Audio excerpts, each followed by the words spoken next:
What's going on, friends, and welcome back to another video. If we don't know each other already, my name is Lauren. I'm a current homeschooling mom and former elementary teacher, and today we're going to be talking about planning. Now, I have shared a blog post talking about choosing the right curriculum and the different types of curriculums that are out there. However, I wanted to touch on a topic that there aren't very many resources for, and that is doing it on your own. So creating a homeschool unit that is surrounded by topics that your child is interested in, that you have decided are important to their learning, and building a curriculum that is formed from all different unit studies and what the planning of that looks like. So that's what we're getting into today. If you enjoyed this video, I would love to know that this is something you are interested in and would love more videos about. So be sure to give it a thumbs up along the way and hit that subscribe button if you haven't already so you don't miss another one just like this.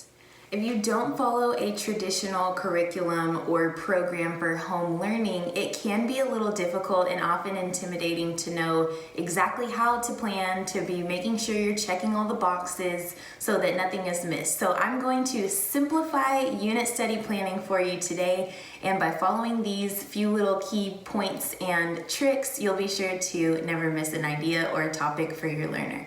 Okay, so first things first, what is a unit study and why are they called that? A unit study is usually formed from lessons and activities that are surrounding a certain theme or topic. These may often be called thematic units, and you may be used to hearing those in your own schooling or in traditional school settings if you remember how there's usually, the thick books of a unit.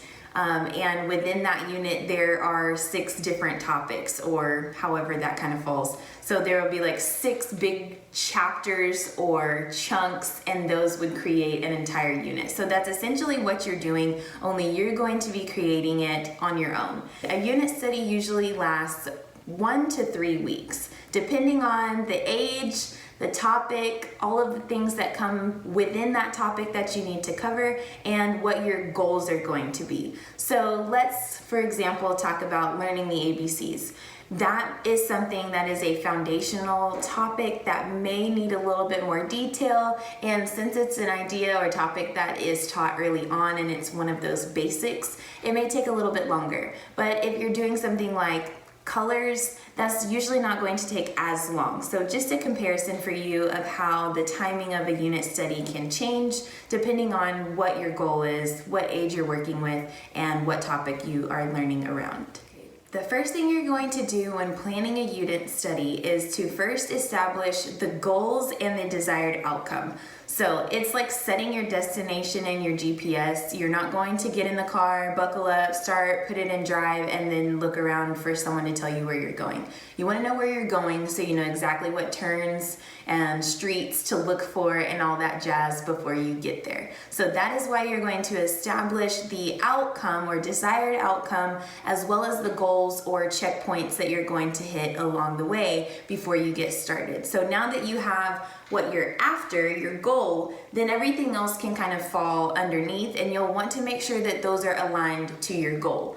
If not, then it kind of doesn't make sense to throw in building blocks that aren't going to help you get to the desired destination or desired outcome of learning that you are going for in that specific unit study.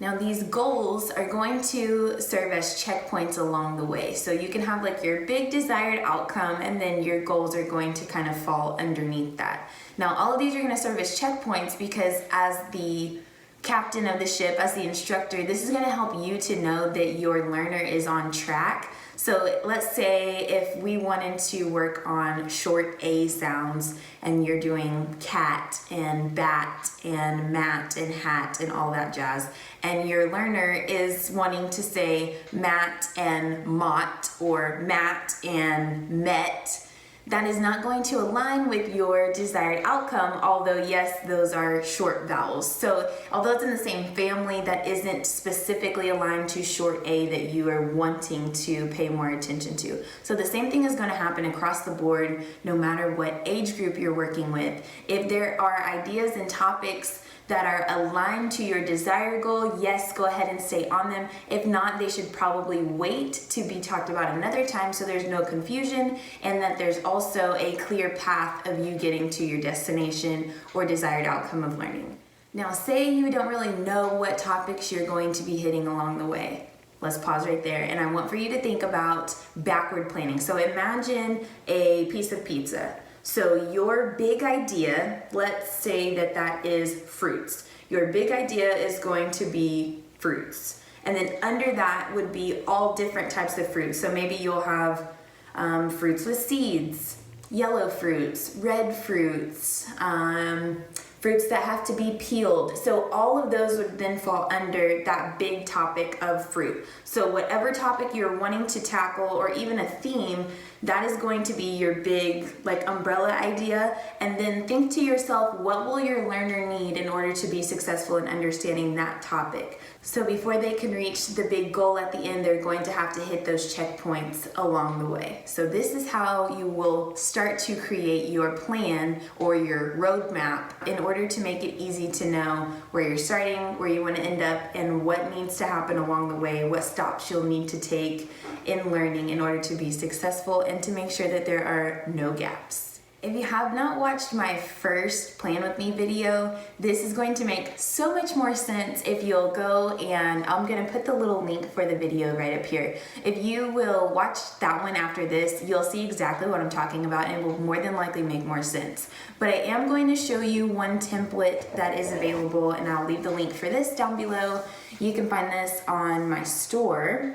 But this little template has helped me tremendously. So this is like a weekly overview, and it has Monday, Tuesday, Wednesday, Thursday, Friday, as well as all of the different topics at the top. So this is how I visually plan what's going to go where. So if I have my big topic for the week, let's say that was numbers within 100. Then I can kind of go and chunk all of those checkpoints and activities for each day of the week that I want to work with, or even weeks if it's an activity or if it's a topic that needs to have a little more time allowance in order to cover all of those points. By being able to see how those pieces are going to align, this will also help you to mentally prepare any vocabulary or supporting ideas that are going to be necessary to cover along the way.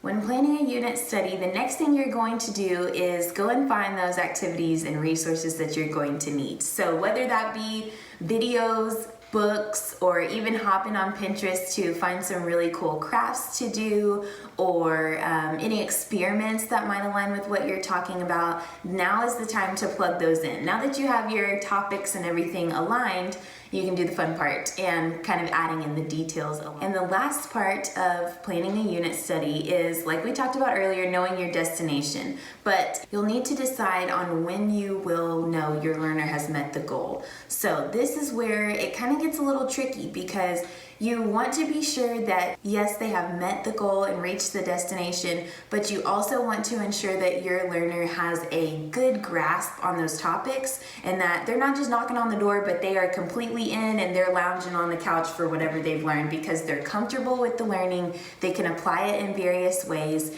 and they know exactly what they've talked about and learned along the way.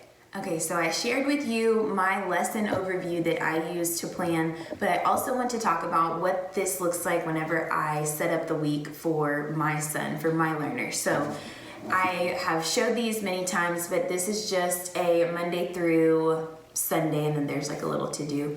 It's like a weekly little sticky note. So each week I go through and I write down all the stuff that we're gonna do, and I smack it up here on our desk. So not only I can see it and kind of be reminded, but it also helps us to track what we have finished, what we need to do, and all of that jazz for the week.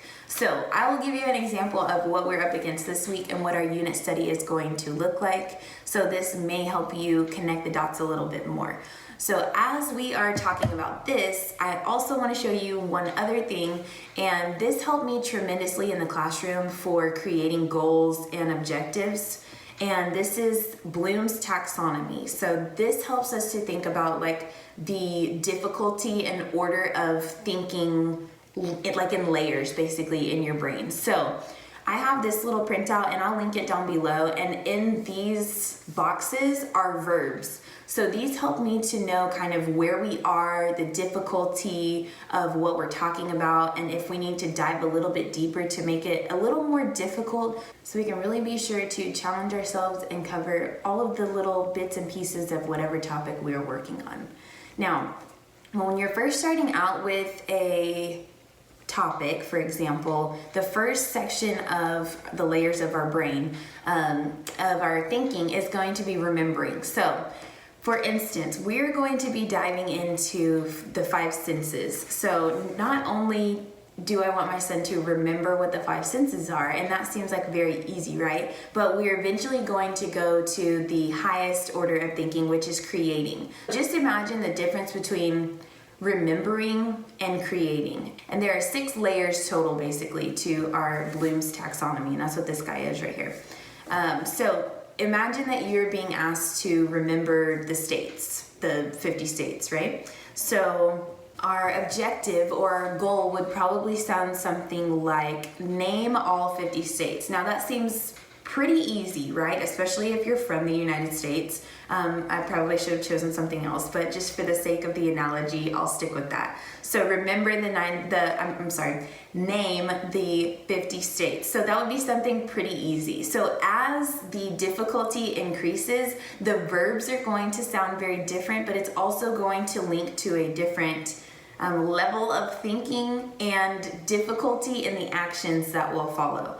So for example, understanding is next, then applying, then analyzing, then evaluating, and then, like I said, creating is last, and that's going to be like the most challenging, highest order of thinking. So for creating, it might be something like design a state that has characteristics of the 50 states, your top 5 favorite 50 states or something like that, or your top 5 favorite states.